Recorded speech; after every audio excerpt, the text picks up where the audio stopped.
With 15,000 breeding ewes, you could be running sort of up to about 30,000 sheep. That's a lot of hoofs on the ground. Yes, and that, well, again, that requires a bit of organisation. We've got a pretty good feeding setup during the summer, and we can get over all the sheep in 2 days. That's feeding them twice a week.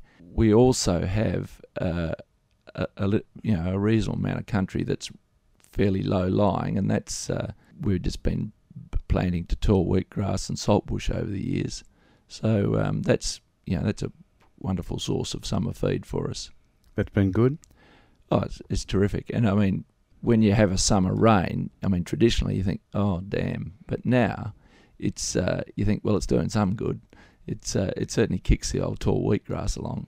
And your sheep are going to get a green feed for a while. Well, I mean, it's just a bonus. And particularly in late autumn, early winter, when we're trying to get the grass growing out in the pasture paddocks, we tend to confine a lot of ewes in on this country. And it works really well. Have you noticed that you've had to make changes recently in order to water your stock? No, watering sheep's never really a problem. I mean, we've got reasonably good dams scattered around the farm. I mean, certainly we have smaller dams go dry, but the big key dams always carry us through.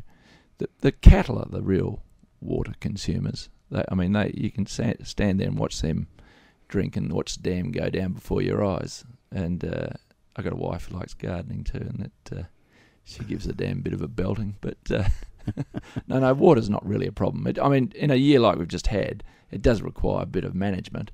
But I mean, it's not. It's certainly not the problem that hand feeding is. Making sure the sheep are up to the right weight, and the cows for that matter. Have you done anything sort of in the I suppose in the last 20 years to sort of drought-proof the property for water?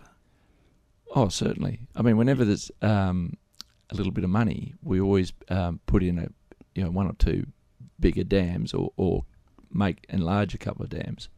But we've got to the stage. I mean, this, just as a statistic, I think we've got about 120 dams, and last year we ended up with about 15 left, but they all would go another year easily. Right, so you're pretty well set up. Yeah, I'm not too worried about the water. I mean, it's a bloody nuisance having to open paddocks up, but we're comfortable with those key dams. So what do you say to a lot of people who talk to you and talk about climate change? Do you say to them, well, not on our farm?